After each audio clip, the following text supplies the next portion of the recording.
It's no secret that most Etsy sellers aren't fans of the purple star seller badge. I mean, don't get me wrong, the idea of a badge that signifies your achievements on Etsy is great, but there have been huge flaws with this program. For example, if a shop that you've purchased from messages you to thank you for your order and you don't respond within 24 hours, bam, you lose star seller. And a few weeks ago, Etsy added a new feature that actually allows shoppers to filter specifically by shops that have star seller badges, which of course caused mass pandemonium and a ton of disgruntled emails in my inbox. So, is this the end? Are shops without star seller badges suddenly at a huge disadvantage? Well, not exactly. And during this video, I'm going to explain exactly why.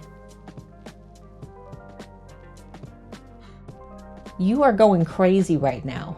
You are absolutely crazy. For those who are new here, my name is Starla, founder of the Handmade Alpha Academy for Etsy sellers and manager at erank.com, Etsy's most popular SEO tool. And as a manager at erank, I'm able to get my hands on some pretty amazing data that no other Etsy YouTubers have access to, which, you know, is a pretty good reason to subscribe right down there, subscribe. So when sellers started contacting me about the all-new search filter that Etsy added a few weeks ago, I ran straight to erank CEO Anthony Wolf. Because just like you, I wanted to know how many people actually use these search filters. And of those people who use the search filters, how many are specifically filtering by shops with star seller badges, shops that offer free shipping, or even shops that are currently running sales? Before we dive into the data that Anthony was able to find for us, I just want to take a moment to give a quick shout out to this week's featured shop. Hey you, thanks so much for your love and support. For those watching, if you'd like to submit for your own shout out, just tag Handmade Alphas in a photo or screenshot of yourself watching this video,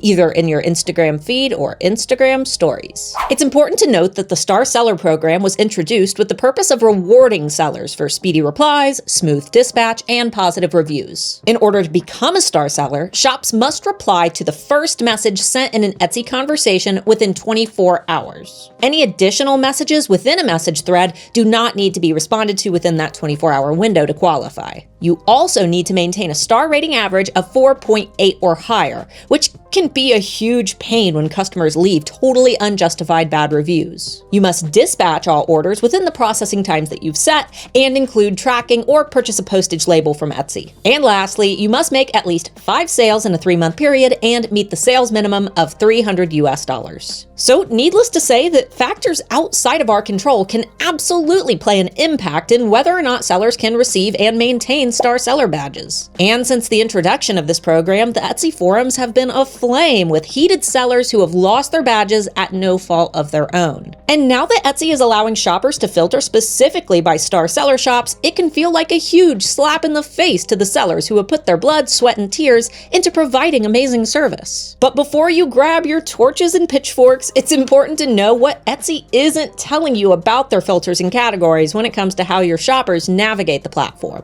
During our recent report, erank reviewed the behavior of 100,000 buyers on Etsy who shopped using the search box or categories. We first wanted to know the differences between shoppers who type keywords into the Etsy search bar versus the number of shoppers who use Etsy categories to shop, and these numbers may surprise you. Of the 100,000 shoppers reviewed, we found that 97% of people shop by typing keywords into the search box, while only 11% of people browse using the Etsy categories. The key takeaway is that categories are significant, but perfecting your Etsy SEO is way more important, with search taking clear dominance in this survey. If you're an Etsy seller who still struggles with Etsy SEO, be sure to click up here to get my free Etsy SEO toolbox, which contains everything that you need to get started. Next, we wanted to know how shoppers sort listings while shopping. This is a feature that you can find by clicking on the Sort By button on a search page. From there, you're presented with options such as lowest price, highest priced, top reviews, and most recent. Of the 100,000 shoppers reviewed, only 4% of shoppers used the Sort By button at all. The key takeaway from this report is that most shoppers prefer to search on their own without sorting their results by price or reviews. There's an age-old SEO quote that goes something like this: "The best place to hide a body is on page 2 of Google," which basically means that when people search for something on Google, they seldom make it to page 2. But what about Etsy?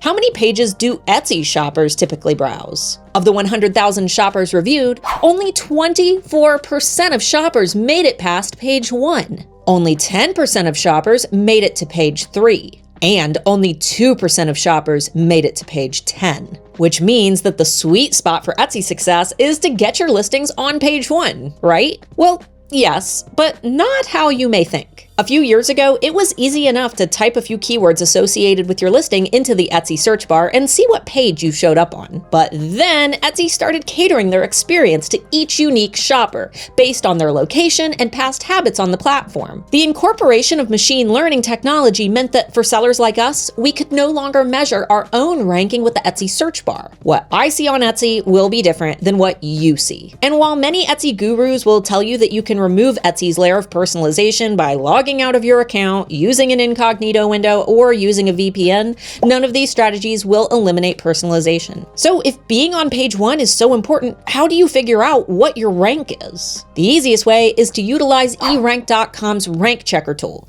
which will display your listing's rank and position on a search page minus personalization. And this data comes directly from Etsy's API, which means it's always up to date and accurate. For more about search ranking on Etsy, be sure to check out this video up here. Finally, let's talk about the star seller search filter. I wanted to know exactly how many shoppers actually use filters to begin with, and of those shoppers, how many are specifically filtering by shops with star seller badges? Has Etsy's huge push for the star seller program over the last year had an impact on how shoppers search for items? And if so, do you need to have a star seller badge to succeed? Let me start by mentioning that there are a lot of different filters, so for the sake of our report, we chose to focus on only the 6 most popular filters used by shoppers. These include personalizable, free shipping, price, star seller, estimated arrival time, and items on sale. Of the 100,000 shoppers reviewed, 2.9% of shoppers filtered specifically by items that can be personalized. 0.8% filtered by items that ship free. 0.7% filtered by item price. 0.3% filtered by estimated arrival time, and only 0.3% filtered for shops with star seller badges, with items on sale coming in dead last, with only 0.2% of shoppers filtering for sale items. The key takeaway from this data isn't hard to figure out. Etsy search filters are seldom used at all, and of the shoppers who do use them, only 0.3% of the 100,000 shoppers in our report specifically search for shops with star seller badges. Look, I know how frustrating it can be when Etsy hypes up a new program or change, especially when often these updates have huge flaws that take time to fix. And yeah, I agree, Etsy has had plenty of time to fix the issues with the star seller program. But at the same time, I see sellers absolutely lose their noodles while trying to cater to unpleasant customers just to avoid losing their star seller badges. Or even worse, I often hear stories of sellers feeling depressed and even opting to give up on Etsy after losing their star seller badge. My opinion of this program has always been the same. It's a novelty, just like going to kindergarten and getting a little star-shaped sticker on your shirt. This badge is nothing more than a symbol used to make shop owners feel motivated to do their best. And based on the numbers from our report, it's safe to assume that we as sellers likely care a whole lot more about star seller than our shoppers do. Overall, success on Etsy is about analyzing shopper behavior in order to appeal to what truly motivates them to buy. And with a little science, a lot of data, and some help from a trusted Etsy expert, you'll be well on your way to Etsy success. Cue the funky lo-fi beat.